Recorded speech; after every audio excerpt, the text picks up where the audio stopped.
Olá, como está? Como foi a sua semana? Estamos juntos mais uma vez para estudar a Bíblia, a Palavra de Deus. Antes, porém, nós vamos orar.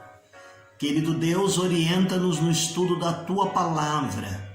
Hoje, quando vamos começar um estudo na carta escrita por Pedro, que o Senhor possa falar profundamente aos nossos corações.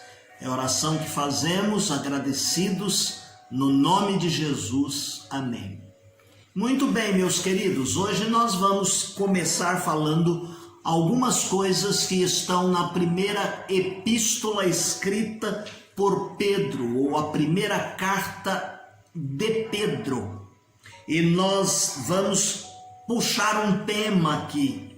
Nós não estamos expondo versículo por versículo, mas nós estamos trabalhando temas dentro desses estudos que estamos trazendo, baseados no texto escrito pelo nosso saudoso e querido professor, pastor Darcy Duzilek, de saudosa memória. Hoje eu quero considerar com os irmãos, e daqui para frente, as obrigações da graça. As obrigações da graça. E há um texto em 1 Pedro capítulo 1, verso 3, o 5 e o 12, que dizem o seguinte: Bendito seja o Deus e Pai de nosso Senhor Jesus Cristo, que segundo a sua grande misericórdia, nos regenerou para uma vida de esperança, pela ressurreição de Jesus Cristo entre os mortos, exortando e testificando que esta é a verdadeira graça de Deus. Nela permanecei. Nela permanecei. Obrigações da graça. Alguém deu este subtítulo, um escritor muito famoso, norte-americano, Dr. William Barclay, ao fazer um comentário a respeito da carta escrita por Pedro.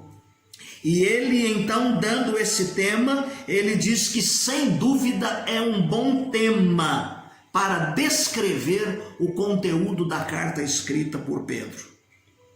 Nesse tempo em que os crentes estavam, em que nós somos rondados pela tentação de considerarmos a salvação algo barato, considerar que o resultado da graça seja barata. Aliás, o Dr. Dietrich Bonhoeffer escreveu um livro por título O Discipulado e o Preço da Graça. E nele ele escreve um texto, uma parte que fala a respeito da graça cara e da graça barata. Há muitas pessoas que querem viver um cristianismo superficial, cristianismo sem compromisso. Eu já ia fazendo um trocadilho aqui. Cristianismo sem compromisso. É isso que Pedro vai considerar aqui nestes textos que nós vamos trazer para os irmãos. Está implícito no ato de salvar, do Senhor Jesus Cristo salvar o ser humano, a graça de Deus, de graça para nós. Mas implica numa responsabilidade comprometida da parte daquele que é o alvo da graça, que é o ser humano que foi salvo. Na salvação está implícito um discipulado, tornar-se discípulo de Cristo, seguidor de Cristo, proclamador das verdades de Cristo, comprometido com o caráter de Cristo. É de graça, mas nós temos que olhar que foi pago um alto preço, sangue precioso derramado na cruz do Calvário. Para quem foi escrita esta carta? Ela foi escrita justamente para um grupo de crentes judeus e gentios, que viviam na parte oriental da Ásia Menor, que estavam enfrentando problemas de perseguição por causa da fé em Cristo Jesus. Então Pedro vai escrever esta carta para estimular os crentes a ficarem firmes em seu compromisso e dedicação a Cristo. Essa carta é trazida para nós hoje também no sentido de estimular-nos a vivermos um compromisso verdadeiro e real com Jesus Cristo. Mas ele queria muito mais ao escrever esta carta. Ele queria que os seus leitores demonstrassem um estilo de vida que pudesse transformar as intrigas e as acusações feitas pelos pagãos em palavras de apreciação, de respeito para com a fé cristã. Aquilo que eles viessem fazer, acusando, depreciando o crente, que na postura deles e no compromisso que eles tinham com o Senhor Jesus Cristo, eles causassem respeito e despertassem a atenção das outras pessoas a respeito da fé cristã. Então, para conseguir esse intento, ele vai admoestar os crentes. Por exemplo, vocês obedeçam os governantes. Obedeçam os governantes. Obedeçam às autoridades. Ou ele se refere também aos lares e ele diz aos maridos e às esposas que eles devem demonstrar dupla honra, que eles deveriam submeter-se um ao outro e honrar um ao outro.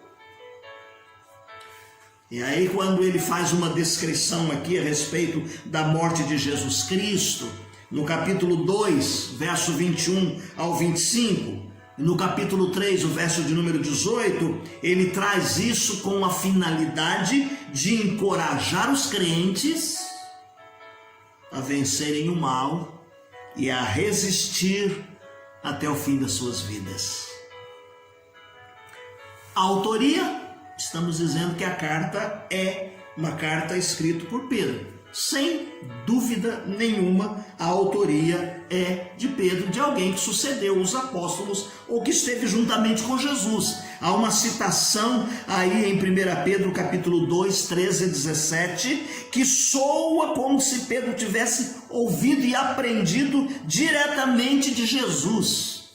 Um texto que está retratado em Mateus capítulo 17, do verso 24 ao 27. Então, a semelhança dos ensinos de Jesus Cristo, Pedro vai fornecer aos crentes do seu tempo esta maneira favorável para viverem um compromisso com o Senhor Jesus Cristo. E o que dizer da data? Nós poderíamos datar esta carta do ano 64 depois de Cristo, ou na década de 60, nós incluiríamos esta carta, porque ela vai falar de sofrimento por parte de alguém. E nós vamos lembrar de fato que realmente aqueles crentes sofreram no período de Nero, quando Nero começa a perseguir os cristãos que estão ali em Roma, e isso é por volta do ano 64 depois de Cristo. Talvez alguns crentes que já deixaram ali o lugar onde eles estão e que foram para o interior, para algumas províncias, procurando ter uma vida mais tranquila, fugindo das perseguições. Então, provavelmente Pedro tenha escrito esta carta para fortalecer estes que já estavam um pouquinho mais distantes. As perseguições talvez tenham tido muita intensidade e fizeram e forçaram então essas pessoas a viver desta maneira. Há um momento em que Pedro faz um desafio muito forte, lembrando uma expressão que está lá no livro de Atos, capítulo 5, verso de número 29. Importa antes obedecer a Deus do que aos homens. Obedecer a Deus do que aos homens. Já dissemos quem são os destinatários desta carta então, mas vamos lá. Ele está falando a respeito daqueles crentes que estão vivendo fora da rota da viagem comercial, do caminho comercial ali. E então nós olhamos e vemos como é que o Evangelho chegou a essas regiões. A Bíblia não nos dá margem para dizer como foi que esse Evangelho chegou a essas regiões. Mas como nós dissemos, nesses lugares predomina muito colônias de judeus, população de origem gentílica, numéricos, muitas pessoas, talvez com essas fugas, eles foram para esses lugares distantes. Então, aquele que está conduzindo a carta, que está levando a carta, ele vai fazer uma volta, ele vai passando por estas províncias e ele vai culminar com uma viagem ali em Bitínia. As referências que Pedro faz são pecados de idolatria, capítulo 4, verso de número 3. Haviam pessoas que ainda estavam se convertendo, não estavam totalmente convertidas. E elas precisavam ser alertadas, porque ainda estavam ignorantes a respeito de algumas coisas e elas precisavam ser alertadas. Daí o capítulo 1, verso de número 14. Nós olhamos, meus queridos irmãos, a forma de vida dos gentios e a forma e o estilo de vida dos judeus. Pedro diz assim: vocês antes não eram povo de Deus, agora vocês são povo de Deus. Talvez na maneira de viver, na maneira cristã de existir agora. Antes não erais povo, mas agora sois povo de Deus. E então ele vai dizer para esses crentes que, mais uma vez nós dissemos, dispersos fora da Palestina, eles precisavam receber esta carta. E Pedro então considera e diz assim que eles são peregrinos, forasteiros, mas que foram separados pela vontade de Deus, pela vontade de Deus. Então o tema principal desta carta que nós vamos tratar daqui para frente é a graça. A graça. E ela é mencionada várias vezes, essa expressão pode aparecer na sua versão bíblica graça ou agradável, que é a mesma tradução do original grego. Mas o objetivo de Pedro é dar testemunho da suficiência da graça de Deus.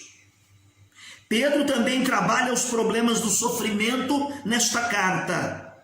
Então ele escreveu palavras de esperança para os seus leitores, em virtude da perseguição que eles estavam enfrentando. Capítulo 1, verso 4 ao 5, e capítulo 5, verso de número 4. Ele descreve o sofrimento como tendo um propósito. Permissão de Deus pelo sofrimento, havia um propósito nisso. E eles deveriam superar com paciência, perseverança. Paciência e perseverança. Eles deveriam demonstrar alegria, mesmo em face aos problemas. Está lá no capítulo 4, verso de número 13. Para as pessoas de fora que não são espirituais pode haver um contrassenso. E elas dizem, mas que história é essa? No meio do sofrimento, no meio da dificuldade, mostrar alegria? Sim, Pedro vai escrever, encorajando as pessoas a seguirem a Cristo como Cristo sofreu. E Deus requer dos crentes que perseverem em meio ao sofrimento. Capítulo 4, verso de número 19. Hoje nós vamos parar aqui, ok? Nosso próximo encontro nós vamos falar a respeito do conteúdo, então, da primeira carta escrita por Pedro. Tá? E então nós vamos nos deleitando aí nestas coisas maravilhosas que ele vai falar a respeito das obrigações da graça. Termino lendo aqui as expressões do hino de número 79. Um bom amigo e fiel achei, Jesus meu Salvador. Contar aquilo que fez por mim, eu quero sim e com fervor. Graça real sem fim, mostra Jesus por mim. Gozo me dá, alegria sem par. Que prazer, prazer. Deus te abençoe. Não deixe de fazer a nossa leitura diária que vai aparecer aí no final da nossa transmissão. Ela é importante para a sua edificação, para o seu alimento diário, mas ela também nos conduz a situações que eu cito aqui na lição e que às vezes eu não fico lendo o texto aqui para nós ganharmos tempo e que você vai ter fresquinho aí na sua mente. Deus te abençoe. Tenha uma semana feliz e abençoada.